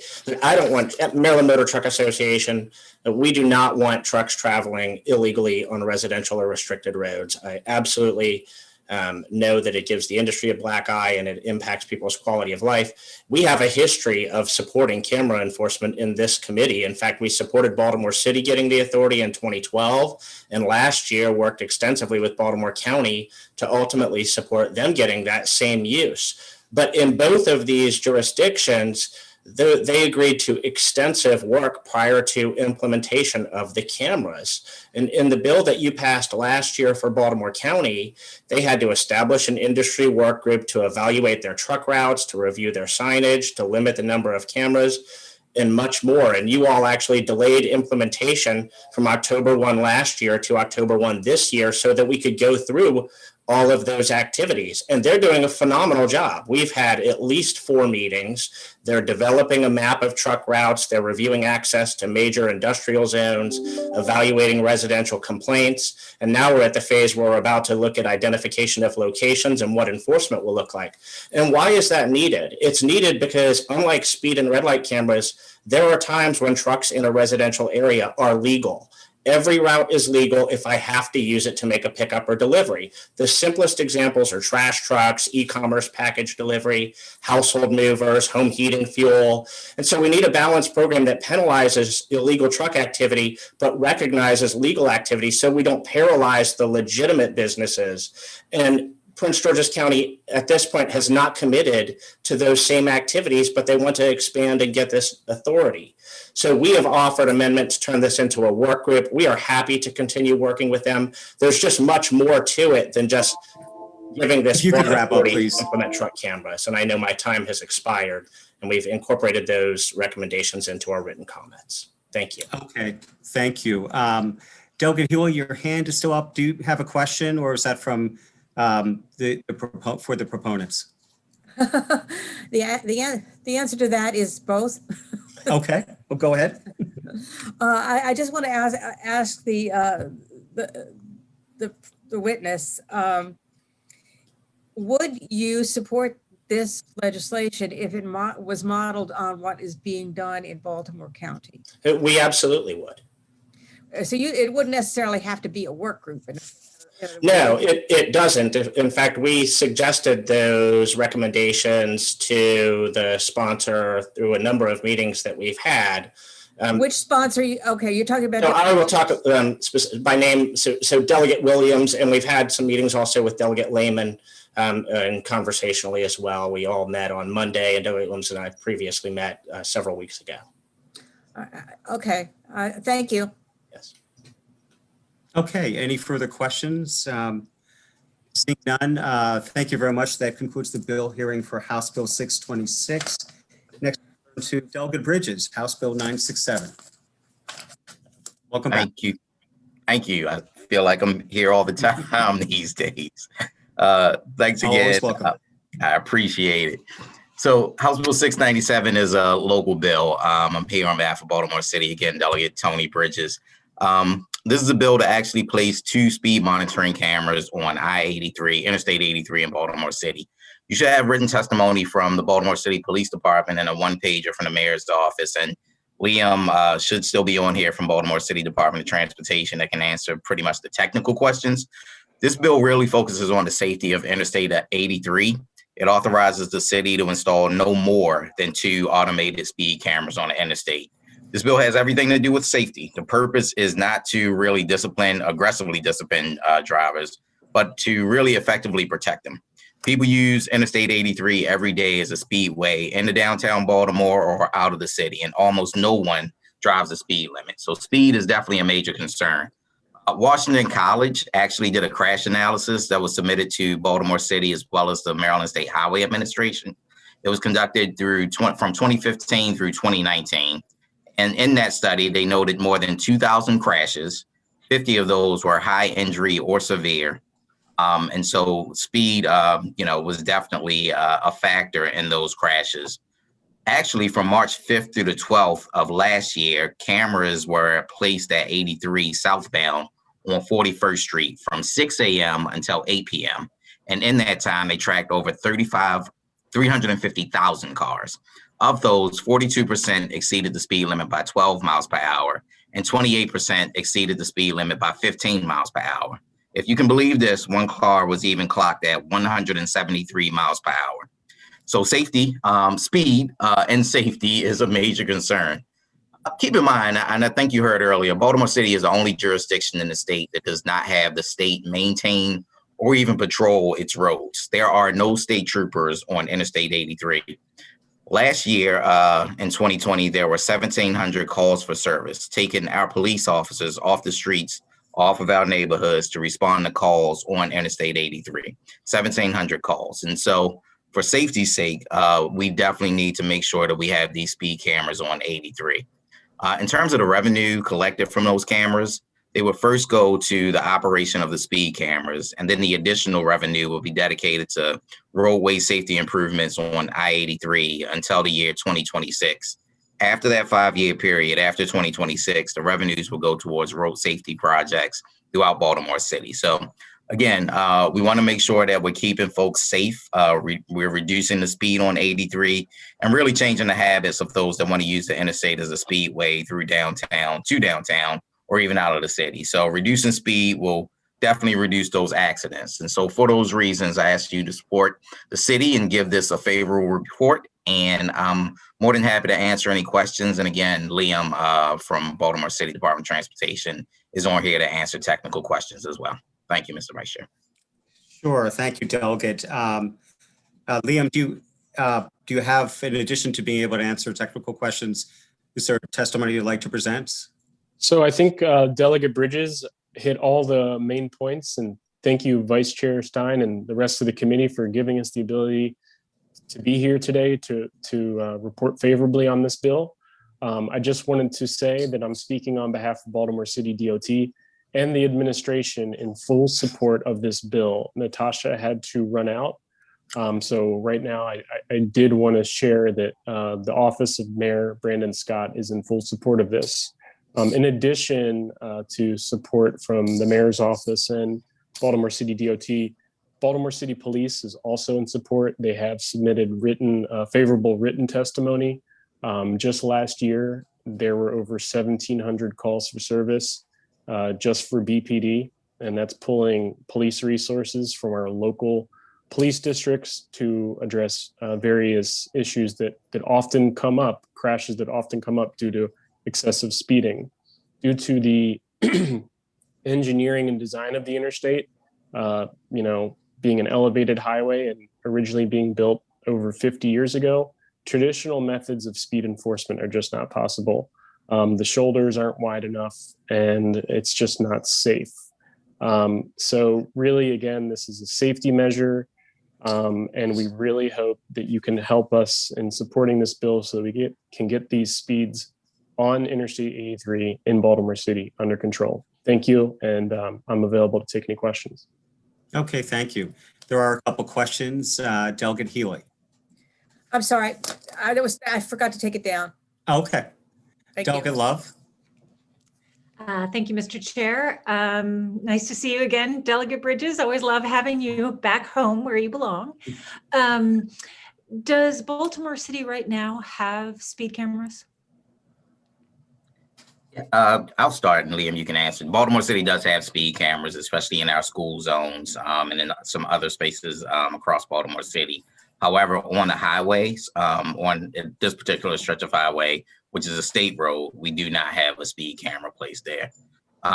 Before Delegate Wyville, I know he had a question about also the speed limit, the speed cameras, where it actually talks about your speed being placed before those cameras. Before he even asked that question, I think that Baltimore City is willing to work with the delegate on that question. I don't want to speak for them, but I know he'll probably have that question. So I just wanted to get ahead of that. But as I mentioned, Baltimore City does have speed cameras, just not on the state highways. Okay, not on that state highway. Okay, and that are there other state highways in Baltimore City, like 83? Unlike 83, there are other highways. Liam, I don't know if you want to talk about the other ones. Yeah, so let me just clarify. So within Baltimore City, all state highways are under the jurisdiction of Baltimore City DOT. We're the only local jurisdiction, only county equivalent where that is true. Interstate 83 is actually a Baltimore City road. It's the only interstate in Maryland that is under the jurisdiction of a local jurisdiction. Now, the state does, through Maryland Transportation Authority, they operate I-95 within the city. They operate 895, 695, where Key Bridge dips into the city on the south side, and 295 near the stadiums. So those are the four highways that the state does have authority over and does have responsibilities over. But when we look at 83 and all the other state highways in Baltimore City, they're owned, maintained, and operated by Baltimore City Department of Transportation. We do have speed cameras on state highways within the city. I'm thinking right now, Reicherstown Road, Bel Air Road, some of those, main nodes in and out of the city that are technically state highways. they do have speed cameras. Okay. I guess what I'm trying to get at is with Prince George's County, there were a number of bills for a speed camera on this road, a speed camera on that road, more speed cameras on that road. And now we have one saying, just give us the authority. And so I'm wondering, are we going down the same road? Are there other roads that you're going to be asking for? And then at some point say, just grant us full authority? Delegate Bridges, would you like me to answer? I mean, I don't think that Baltimore City wants to go down that road of, well, I don't want to speak for Baltimore City of asking for the broad authority for the cameras. I think this is a unique circumstance because it's essentially a state road that Baltimore City has the authority to maintain and do everything for. And so I think that makes this a little bit different from asking for that broad authority for the entire city. Liam, I don't know if you want to add to that. I think the delegate is correct. It is unlikely that we'll be seeking that authority in the near term. Okay. Mr. Chair, if I could just, one more. Sure, go ahead. I'm sorry. That's okay. Something How else. Go many ahead. speed cameras? Oh, sorry, Mr. Chair. How No, many go speed ahead. cameras do you have within the city? Let me see. I know I can get you Actually, that you can just number. follow up with me offline. That's fine. Okay, I'll follow up with you. Is this Delegate Love? Yes, it is. Thank you. Okay. Thank you, Mr. Cool. Chair. Not at all. Sorry, I was absent. Delegate Weigel, Jacobs, and Boyce in that order. Thank you, Delegate Bridges, for answering the question before it was asked, and that amendment is being drafted as we speak. I'm a mind reader, so I wanted to get it out there before you even thought about it. Thank you, sir. Okay, Delegate Jacobs. So Delegate Bridges, it's good to see you again. You're here more often than you were when you were on the committee. Now, he had good attendance. No, he had very good attendance. I'm just joking with him. Has there been any conversation with asking Maryland State Police to patrol 83? Yes, there actually has been. This has been a long time coming. In fact, in the Protect Act, I can't think of what bill that was, the specific bill number, but it was the act that we just overrode the governor's veto. In that bill, it does give the authority of state agencies to actually patrol Interstate 83. And so, before then, I would say that there was, hesitancy by the agencies to do that. So at least through the Protect Act, it enables agencies to have the authority to patrol 83 at this point. So are they showing any interest in it? I would have to ask the agencies as well as the mayor's administration if they are interested in making sure that they do that at this point. I believe that they would be. Just in some conversations, I feel like the law was maybe a sticking point. And so now that the law gives them some, it enables them to do it, I would hope that they would take the opportunity to work with the city. All right, thank you. Yep. Delegate Boyce. Thank you so much. And thank you, Delegate Bridges. My real name for you is Delegate Trader, but I'm not going to mess with you too much. I like giving him trouble. But in all seriousness, can you or Liam really speak to why we want these cameras and why we are asking for state troopers on I-83? And I think what I would like the committee to really know is about the major accidents that happen. One in particular, I believe in early 2000, where a new police officer was thrown over 83 but by the grace of God lived. That's a long drop. That's a long drop. She lived. And so I would really like you to speak more to that for the committee. Thank you. Thanks, Delegate. And I think you articulated it really well about the need in terms of the officer that was actually thrown off of 83. I think the Washington College study actually says it pretty well as well, right? There were all these people speeding in a 4-year period, and one was actually clocked going over 173 miles per hour. In fact, if you drove through 83, just, I drove through this past weekend, and there's still debris from whatever was the latest accident on 83. And it's really where I was looking at was around that, is it the Pepsi sign or the Coca-Cola? I don't want to get into the Pepsi Coke war, but that area where the sign is located, we have a number of accidents that take place right there.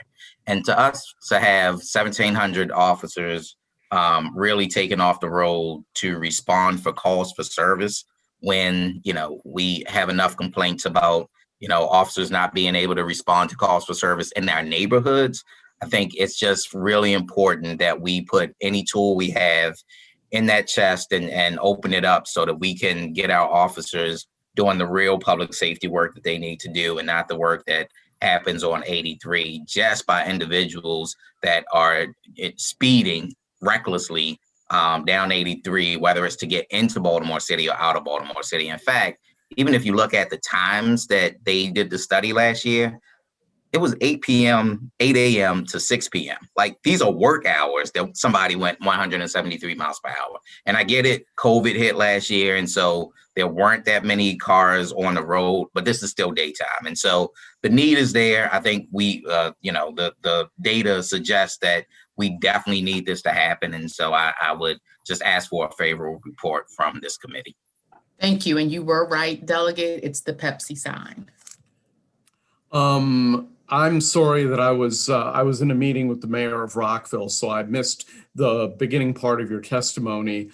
But how many crashes have occurred there recently? Did you have any statistics? Sorry to make the committee listen to this again. No, it's fine. From 20, so we actually had Washington College to do a crash analysis from 2015 through 2019. And in that time, there were 2,000 crashes that occurred. 50 of those were high injury or severe. And what we were talking about for last year, from March 5th through the 12th, we had cameras that monitored a certain stretch from 6 to 8 p.m. where 350,000 cars passed through in that time period. 42% of them exceeded the speed limit by 12 miles per hour. 28 exceeded it by 15 miles per hour. And one of those cars was clocked at 173 miles per hour. I don't even think my car goes that fast. So I'd never try either. So Delegate Ampry has a question.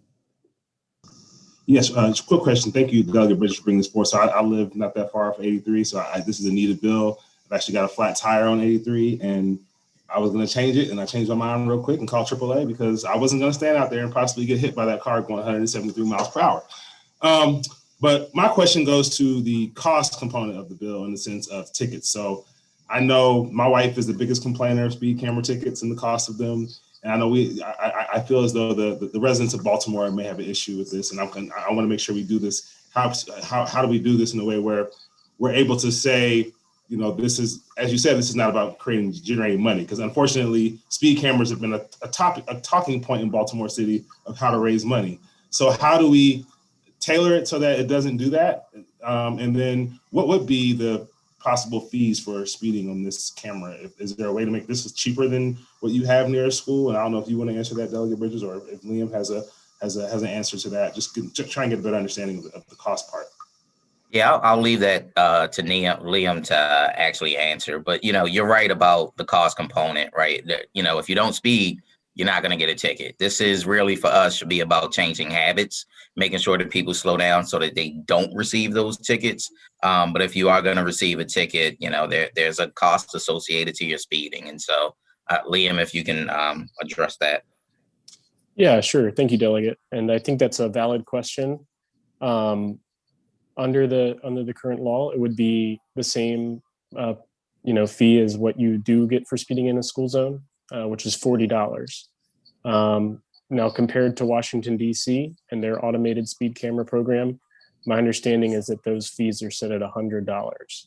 So 40 to us, it's enough to discourage the practice. of speeding, but it's not going to break the bank in most cases. So it'll be the same as the state of Maryland at $40. And again, the goal is to reduce speeding. So over time, as people become more aware of these cameras, and the signs are posted, and the agency is putting out public messaging that if this bill passes, this would have automated cameras, that you just should not be going speeding. Yeah, thank you so much. And maybe we should put on all of our tickets. If this was DC, it'd be 100. So be thankful. Yeah, that sounds like a good idea. Oh yeah, that would go over well. Okay, any further questions for Delegate Bridges or Liam, or I don't even know if Natasha's there, but okay, thank you very much. That ends public hearing on House Bill 967. Let's go to House Bill 1315. Delegate Fraser Hidalgo. Thank you, Mr. Chair, Mr. Vice Chair, for allowing me to come before you today. I'm sponsoring House Bill 1315. I'd like to bring my panel, which I think just consists of one. Beth, if you could just. Beth Caro, yep. Yep, Beth. So yes. Essentially, this is not so controversial as our previous bills.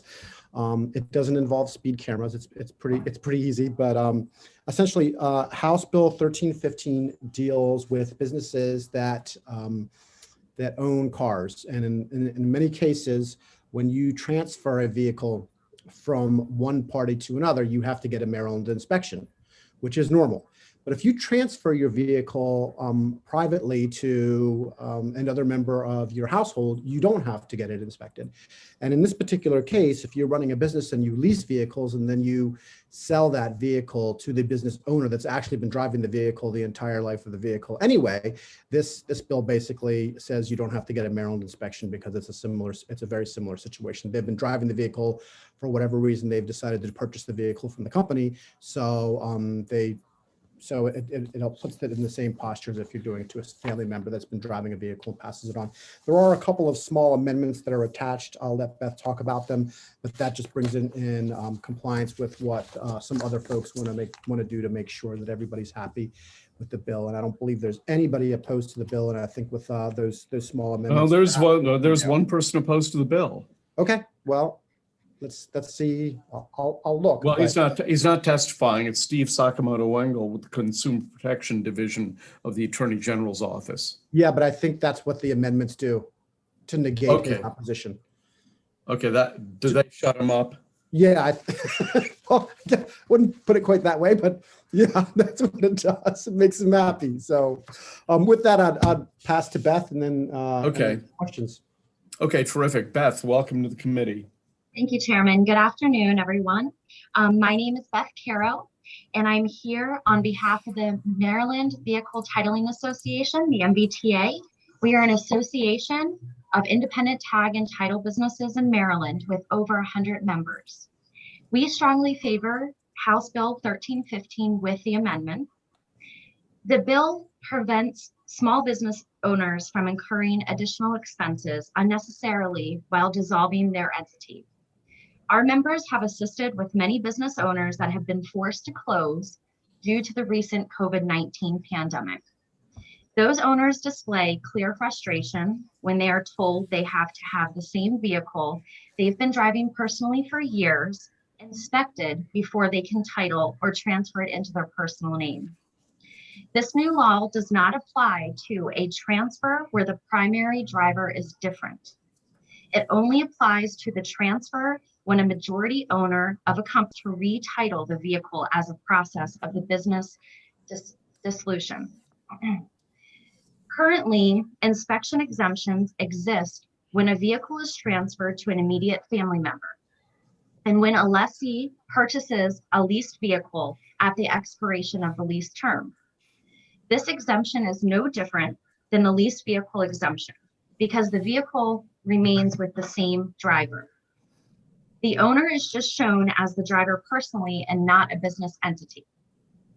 MBTA has worked with the Attorney General's office, as we were discussing with the amendment, for the consumer protection to create a mutual agreeable amendment that limits the exception to a majority business owner upon dissolution of a business.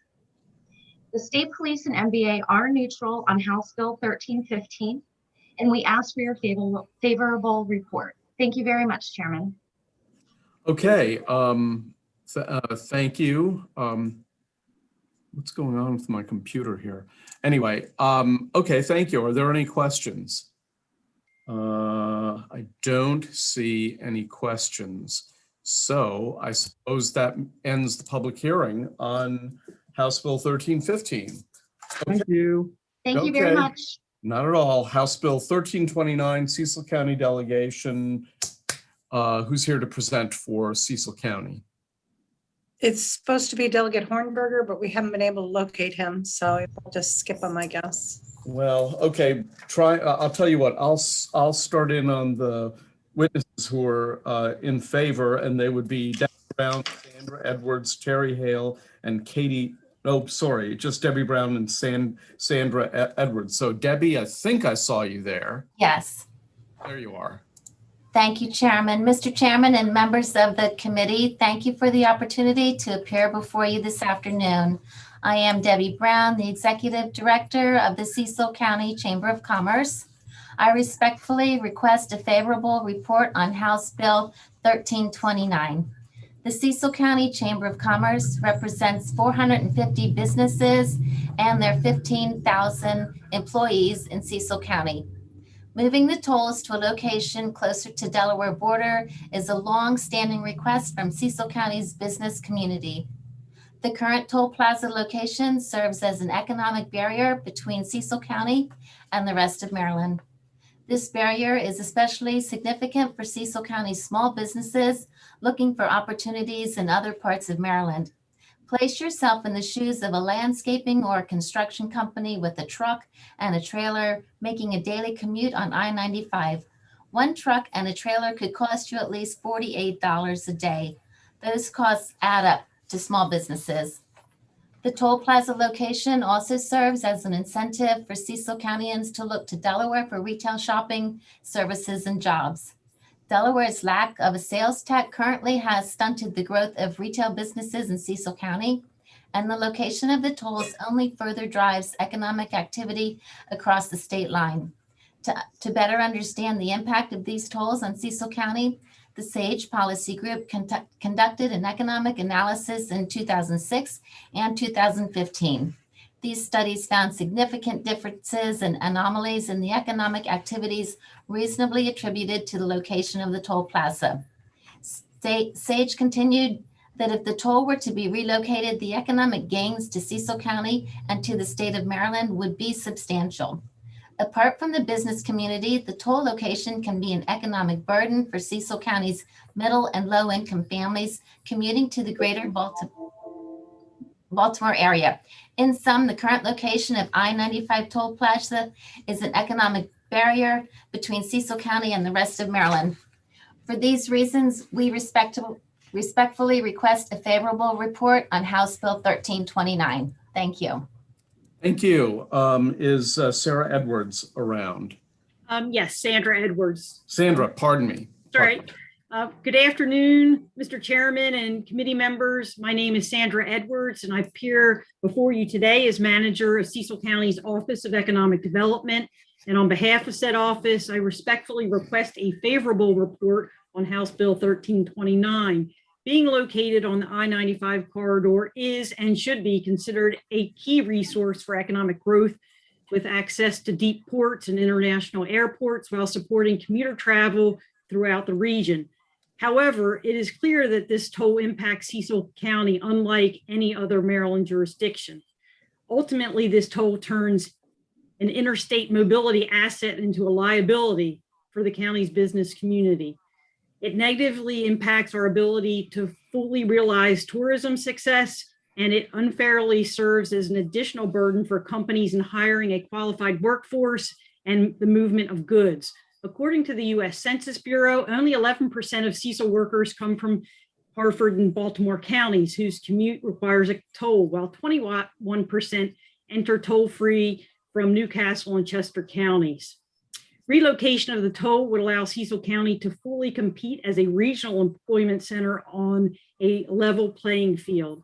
The 2015 toll study by the SAGE Policy Group states that there is continuing evidence that the presence of the toll in Cecil County serves to partially separate it economically from the balance of the state. Well, I'm sure this was not the intent of the toll placement. It is the result, and it is time for the state and MDTA to right this wrong. Despite being the only jurisdiction in the state burdened by such an unbalanced playing field, Cecil County continues to experience growth like with projects like Great Wolf Lodge, Southfields, and Bainbridge. However, I urge the committee to consider the county's true economic growth potential should the economic handcuffs of this toll be removed. And only then will we be able to fully embrace the governor's motto of being open for business. In closing, House Bill 1329 will provide significant relief to one of the county's largest economic challenges. Thank you. Yeah, is Delegate Hornberger here with us? Because I'd really like to ask him if he's talked to the governor about this issue and what the governor's office has had to say, but I can't do that. So, yeah, Mr. Chair. Oh, there you are. Well, we just heard your witnesses, and so we know what the bill does. If you want to testify, of course, you're free to do that. But I had a question for you. Maybe we can just dive straight into that. What do you think? Yeah, in terms Unless of you want to testify. Yeah, in terms of reaching out to the governor, this has been an issue in Cecil County for, over 30 years. I know. And in terms of the governor's office, as you know, that the MDTA is its own autonomous entity. They have bond holdings, and I'm sure there's testimony that's going to be on that. It's going to affect their bond rating, and they're not really under the auspice of any given governor. Well, strangely, nobody's signed up against the bill. Strange. Yeah. Well, they put together I think it was a 30-page dossier on the toll situation there for you to read in your leisure. What I would just say in general, if I may indulge, is that imagine that you lived in a rural part of the state, and that every time you left your house to go one of the more popular, whether it be Delaware or whether it be Baltimore, you had to pay a toll. Right now, we are sandwiched in between the river on one side and the Delaware line on the other. And no matter which way we go, we're looking anywhere from $4 to $8 to leave our county. And that's just all the way as it was. But with the advent of technology now, and Delaware is actually really good at this, all that you need to relocate a toll is an overhead gantry and a power supply. For those of you that travel on the ICC, you've probably seen this as well. Tolls can be placed anywhere with minimal to no impact.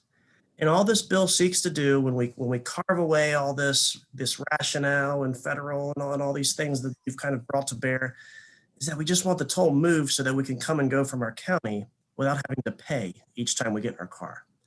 And I just wanted to bring kind of a human side to this. It's something that prevents us from traveling. It prevents people from living in Cecil County. And we would just ask that the committee would move favorable on this, and take into consideration some of those points that have been brought up by MDTA, but also keep in mind that we're just stuck and it's not fair. We'd love your help on this issue. Yeah, well, let me say before I recognize Delegate Jacobs, let me just say that I'm pretty shocked that the MDTA hasn't offered any information on this bill. The Department of Transportation has. Yeah, there should be a letter in there. So have you read what the Department of Transportation has said in their letter? Yeah, they listed 4 or 5 reasons of why they shouldn't move So it. really, they're signed up in opposition to the bill. Yeah. Okay. All right, Delegate Jacobs. In a nice way. It must be one of those letter of concerns. Yeah, they're really concerned. God, we've been talking about this since I've been in the legislature, and it's been a tough one. But I got a question for Sandra. I just want to verify what you said. You said 21% of the vehicles coming from Delaware, well, as I refer to it, tax-free Delaware, are coming into Cecil County. You mean gross receipts tax Delaware, that place?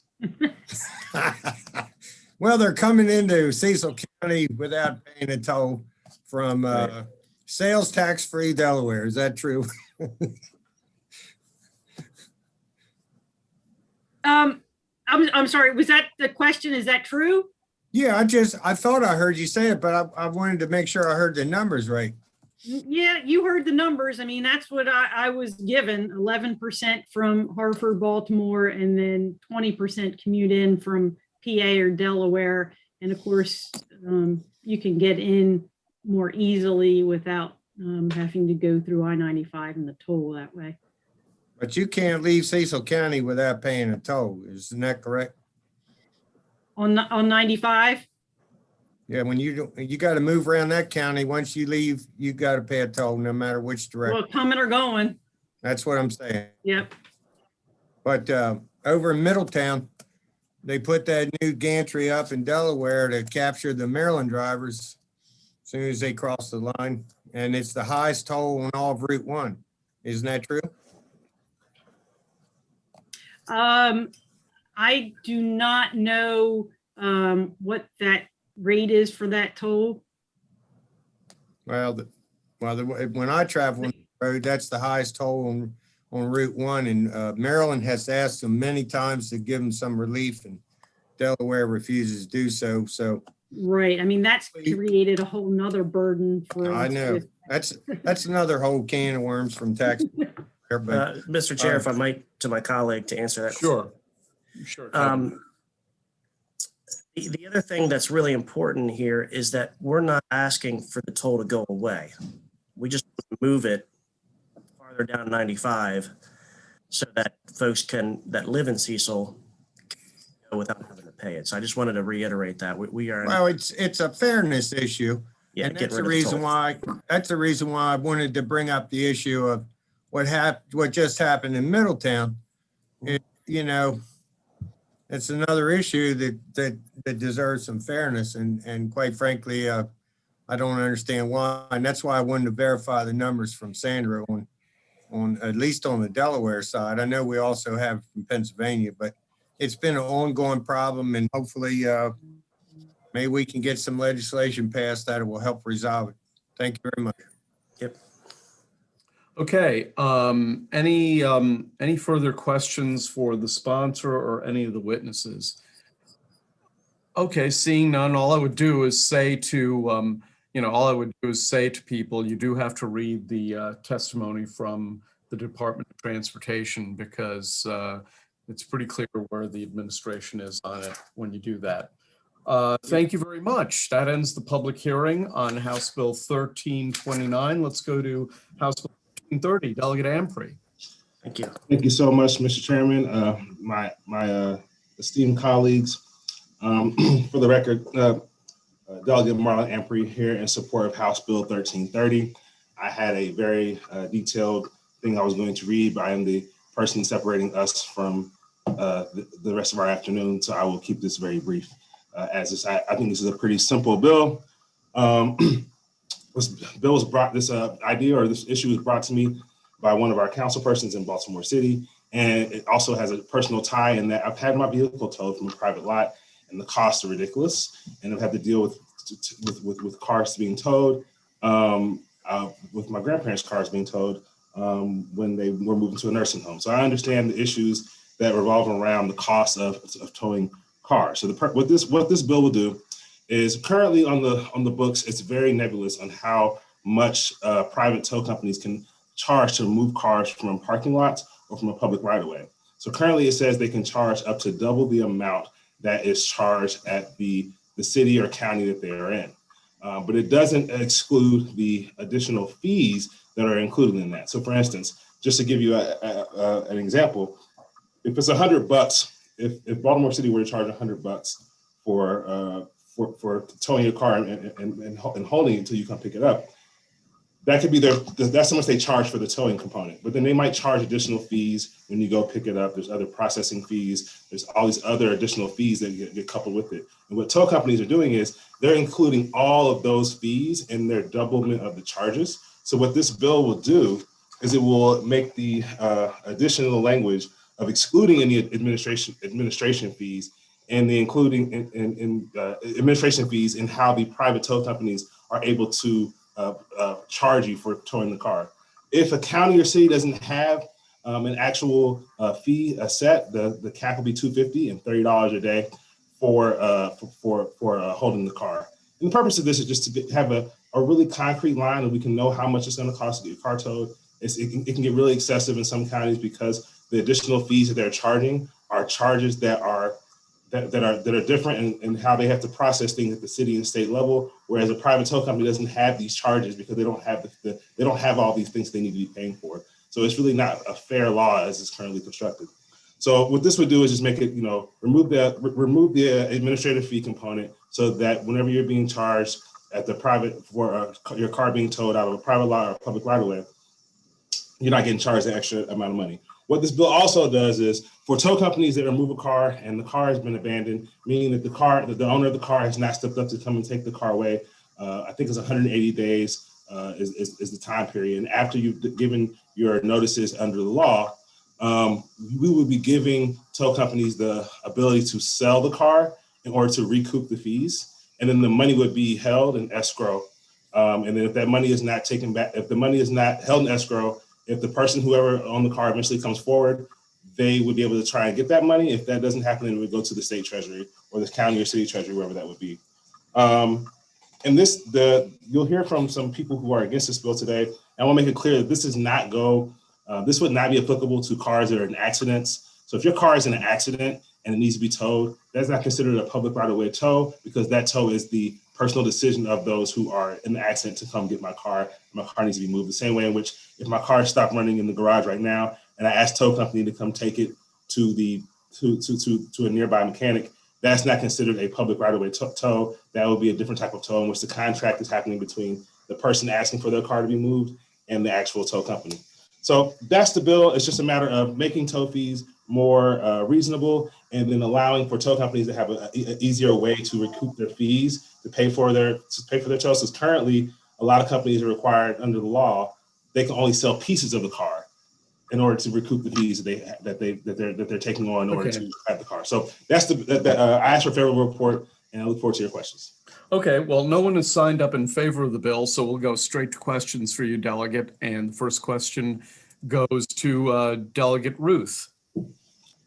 Thank you so much, Mr. Chair, and thank you, Delegate Ampry, for bringing this bill. I just wanted to try to clarify, is this bill adding administrative fees or prohibiting administrative fees? It is excluding administrative fees. So it's not excluding administrative fees in that at the, so currently, whenever you have your car, if my car is illegally parked in the parking lot and a tow company decides to come, if the owner of the lot calls and they come remove my car, the maximum amount of money that the tow company can charge me for the tow is the double the amount that the state or that the city or county charges for their public towing lot, right? So but often whenever you get your car removed by the city, there's additional administrative city and state costs city or county costs that come into play. And what the tow companies are doing is instead of saying, if it's $100 to get your car removed in Anne Arundel County, instead of them being able to charge $200 as the most they can charge, they're adding all the additional fees at the city and county level that is then making these tow charges even more, which is not really what's equitable and fair because at the city level, these costs are associated with certain things that the private company isn't really associating those costs with. So the goal here is to remove the administrative fee component with the maximum amount you can charge for the tow. And then other things, yeah. Oh, I'm sorry. So if the fee for the other thing, if the fee is say $100 and then there's administrative fees of $20 on top of that, the maximum the private company could charge would be $200, not $240. Is that correct? Correct. Okay. So I don't know if you had a chance to look at the opposition letter from the insurance. Yeah, I had a chance to look at it. Yep. Yeah. So they're saying that the bill allows administrative fees and additional services. Is that a misreading of? I believe it's a misreading of the bill. We're actually lowering costs. That's the goal here. And honestly, and I know they also mentioned that if you're in an accident in the public right away. Again, your car is being moved. If you are in an accident, your car is being moved by you. You are asking the tow company to come and move your car. It is a contract and agreement you have with the tow company. It's not another entity moving your car because you're breaking a law or because you are in there, you are trespassing or in the space that you're not supposed to be. So that would be a different circumstances where the fees that they're saying that would be taken on is not true. And I mean, and the thing that's really unique about the bill is that we're also giving tow companies the opportunity now. In the past, they were not able, or I guess under the reading of the law, you have not been able to sell the entire car as a way to recoup your fees, right? They've been selling, you've had to sell it as scrap. So which is really weird. I learned this is a very interesting thing that I learned. But the goal here is that, you're able to sell the entire car, but you're not, people aren't just towing cars so they can start racking up dough and, I'm getting all the cars I can so I can get some more money. They can only use the money if they sell the car for, take it, cover all the fees that they've had to store the car for this amount of period of time. And then they have to put that money in escrow. So they're not able just to hold that money forever. So there's not going to be any, this bill would not create a world where the tow companies are our greatest enemy trying to sell all of our cars. Great, thank you so much. Okay, any other questions? Hold on, let me just, nope, there don't appear to be any other questions. So let's go to the opponents of the bill, and they are Charles Parrish and Bob Enton. So Charles, we'll start with you. Welcome back to the committee. You have 2 minutes, and then Bob Enton.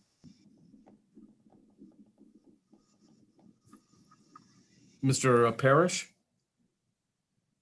I think you need to unmute yourself, sir.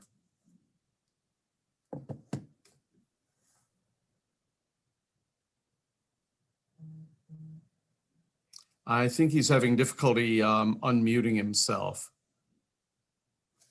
Bob, why don't you go and then hopefully, oh, here we go.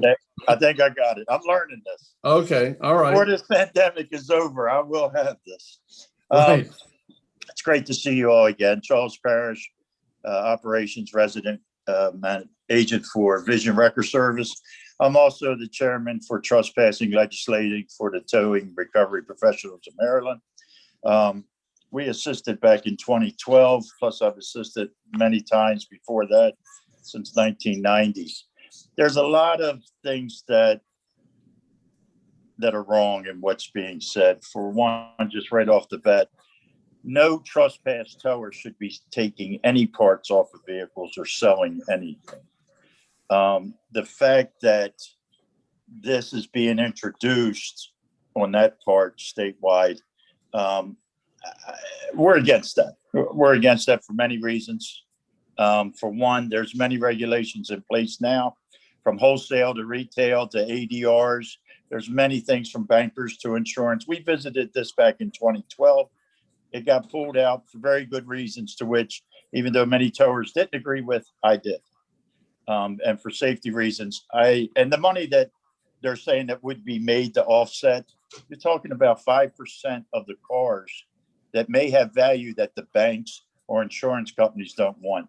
It's really not worth it. But the first part, the 2110A, where he's talking about fees, it's only going to affect Baltimore City. And what they're trying to do, for one, everybody has always been capped. There's always been a cap. Up into 3 years ago, when a delegate who was new on the board allowed towers to actually charge the 2 times. Back in the 90s in Baltimore City, we used to have to itemize. And then it got grouped to where administrative fee couldn't be charged for 3 days. Storage, you had to give the first 12 hours free. Baltimore City is the only jurisdiction that includes 48 hours of storage fee up front, $50 for administration fee up front as part of an initial police tow. In other words, the impounding that they're talking about. So the minimum that you could pay in Baltimore City would be $230. The very first minute you go to get that car. That fee by Bobby Curran, Councilman Curran back then, was established as being the set rate for how towers from trespassing, who have many more things to do than the state does on a police call. We're responsible for the notifications and everything else. But that was set as a goal. But no tower prior to the new council member, Brian Dorsey, taking that seat when Councilman Curran left, ever charged above 350. That was the max. Right now, we're using 300 as a max. He did it on his own. When he tried to get council to do it, a bill passed, it didn't work. So this bill, what the delegate is offering, only affects Baltimore City. And they're already cutting our costs, and they're basing it on a fee that isn't actual. It's not for 30 years. If you could wrap up, committee would appreciate that, and I know we'll have questions. So let's move on to Bob. Yeah, let's move on to Bob Enton. Thank you, Mr. Chairman, members of the committee. Robert Enton on behalf of the American Property Casualty Insurers Association. Can you hear me? I just want to make sure. Yeah, I can hear you. Okay. All right, great. Thank you very much. We are signed up in opposition, and you have our written testimony. I have to tell you that I've been weighing in on towing bills between the bankers who are secured parties and the insurance companies who are affected, who have insurance on the cars, I don't know, for 20 years. And longer than that, Bob. Longer than that, Bob. I read this bill, and I did call the sponsor earlier today, and I read it totally differently. And maybe, counsel for the committee can figure it out. I read it, and my client read it, if you read in our testimony, as increasing the fees, not lowering the fees. When it says excluding any fees, it seemed to me it could be, it's not clear whether the twice the amount includes some or excludes some. I read it to say you could get twice the amount plus the fees. So that was one concern. The second concern I had was that the bill, when you look at section 21-10A-04, for the first time I read it ever, it allows a person, all these provisions would apply to a tow from a public right-of-way, which I don't believe is defined. So I read that to be any street or any road anywhere. And now all of these provisions are going to apply. In addition, it allows for the a person who towed the abandoned vehicle for the first time, is the way I read it. It looks like it's new language. They can sell it at public auction rather than the police department. That gives me some cause for concern. And then it also allows for them to sell the vehicle and dispose of it to a recycler or whatever, dismantler. So I know I'm, once again, I'm just not sure. I thought the bill was from the towing industry, that they wanted the bill because it increased the fees and it expanded what they could tow to. I mean, I guess my only comment would be that I've never heard of this being a concern, and we look forward to trying to work on it and get it straight. But the way it was written to us, we had no choice but to oppose it, we thought. Okay. Any questions? I don't see any questions. People must be anxious to get on with their day. Okay, that ends public hearing on House Bill 1330.